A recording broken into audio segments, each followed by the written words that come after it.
Did you know that thousands of Texas families are missing out on crucial energy support, literally just because they don't have the most up-to-date information? Well, welcome to this explainer. Today, we're going to break down exactly how you could secure some seriously essential utility assistance right here in Texas through the LIHEAP program. We are unlocking all the latest secrets so that you and your family aren't left in the dark.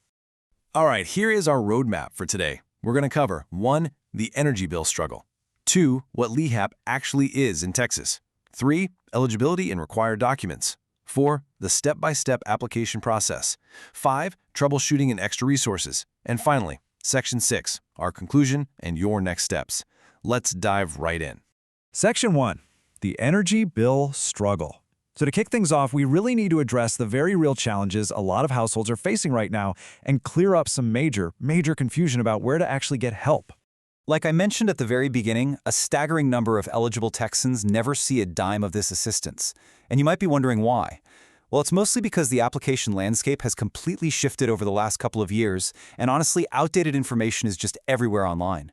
We're bringing you the absolute latest updates today so you don't miss out on what is, for many, a vital lifeline. Look, when utility bills start piling up, especially during our blazing Texas summers or those totally unpredictable winter freezes, it gets incredibly stressful. So many folks are forced to make the impossible choice between paying for groceries, picking up their medicine, or just keeping the AC running. But here is the good news. Localized funding is still very much available to help you manage these exact costs. Okay, so here's a massive game changer you need to know about.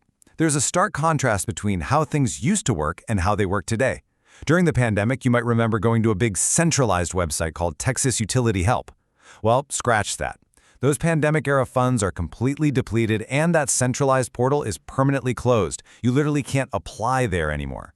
Instead, the new way, which is actually a return to the traditional way of doing things, requires you to apply directly through your local community action agency.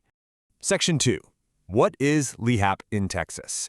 Let's take a look at how this program actually operates specifically within the Lone Star State. So you're going to hear the acronyms LIHP and CAP thrown around a lot. It's a bit of an alphabet soup, I know. Basically, LIHP is the federal program, the Low-Income Home Energy Assistance Program. But here in Texas, those federal funds are administered through what's known as CAP, the Comprehensive Energy Assistance Program. So when you're looking for LIHP in Texas, you're actually applying for CAP. And instead of one giant state office handling the whole shebang, Texas uses a decentralized network of local subrecipients spread across all 254 counties to distribute these funds. Now, check out this number, $12,600. The crucial takeaway here is the maximum benefit. Qualifying households can receive up to $12,000 plus for heating and cooling. This brilliantly illustrates just how massive the potential value of this program is. We aren't talking about a tiny $20 discount. For families facing severe energy burdens, this is a substantial intervention that can wipe out back due balances and secure your future utility stability. Section 3. Eligibility and required documents. Before you apply, we really need to establish exactly who qualifies and the precise paperwork you'll need so your application doesn't get bounced back. First up, let's talk about how the state defines your household. This is highly specific to SEEP. Even if you're just roommates, you buy your own groceries, you don't share other expenses. If you live in the same residential unit and you share a single utility meter, you are considered one household for this application. You cannot apply separately if you're on the same meter.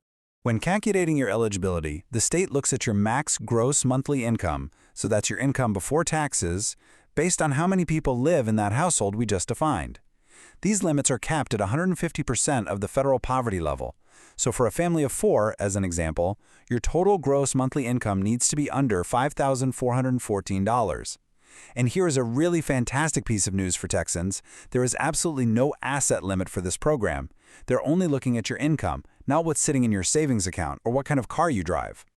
Okay, preparation is everything here. Pause the explainer right now if you need to and use this checklist to gather every single one of these required documents before you even start the application. You're going to need an ID, social security cards for everyone in the home, proof of income, which usually means your last 30 days of pay stubs, but could be up to 3 months depending on the agency, your actual utility bills, and your lease or deed. Seriously, missing documents are the #1 reason applications get delayed, so definitely get these ready first. Section 4. Step-by-step application process. Now that you've got your documents together, let's walk through our guide to navigating this localized, decentralized system. Because there isn't a single statewide website anymore, following these 4 steps logically is the absolute only way to get your application to the right place. Step 1 is simply finding out who actually serves your county. You can dial 211 or visit the Texas Department of Housing and Community Affairs Help for Texans webpage. Step 2, identify your local agency from that list. Step 3, go to their specific website. And Step 4, follow their unique submission process. And this table right here brilliantly illustrates how the process varies wildly depending on your zip code. If you live down in Harris County, an agency like Baker Ripley has a very slick, fully digitized online portal where you just upload everything. But if you live up in Cook or Grayson County, handled by TCOG, you might actually need to download PDF forms, print them out, and submit them via physical mail or a Dropbox. You gotta play by the rules of your specific local agency. For instance, if you're in Dallas County, you actually can't apply online at all right now. Dallas County Health and Human Services requires you to pick up the phone and call to schedule a phone appointment for your intake. It's absolutely crucial to understand that an online application isn't an option everywhere in Texas, which is exactly why identifying your local provider is step number 1. Section 5. Troubleshooting and extra resources. Sometimes things don't go perfectly, or maybe you need more help than just getting the utility bill covered. So let's explore your backup options. Think about it. If your home is super drafty and your bills are always through the roof, paying the bill is really just a short-term Band-Aid. The Weatherization Assistance Program, or WAP, is an incredible resource that provides up to $12,000 to actually upgrade your home's efficiency, like adding insulation or sealing leaks. You should also totally look into utility-specific funds like Texas Gas Service's Share the Warmth program, or reach out to local nonprofits like Catholic Charities or the Salvation Army for emergency same-day gap funding while you're waiting for your CEAP approval. Now, this is a question that comes up all the time. Can I apply for more than one of these programs? The answer is yes, absolutely. You can 100% receive support from multiple programs simultaneously. You can combine LIHEAP to pay off your immediate pass-through bills while also using the Weatherization Assistance Program to fix your home's insulation for long-term savings. Bottom line, don't self-disqualify.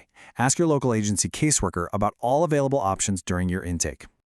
Section 6. Conclusion and next steps.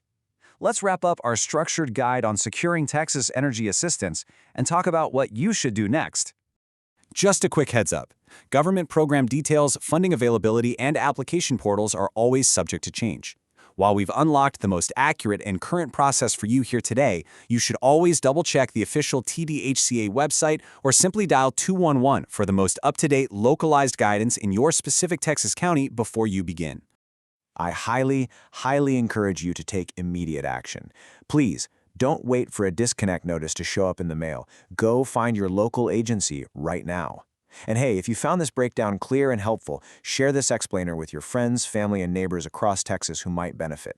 Drop any questions you have in the comments below, and we'll do our absolute best to point you in the right direction. Let's leave on this final thought. We started by noting how many families miss out simply because they don't know the rules have changed. But now, you do. The funds are out there, literally waiting in your local community. So what step are you going to take today to claim the assistance you and your household deserve?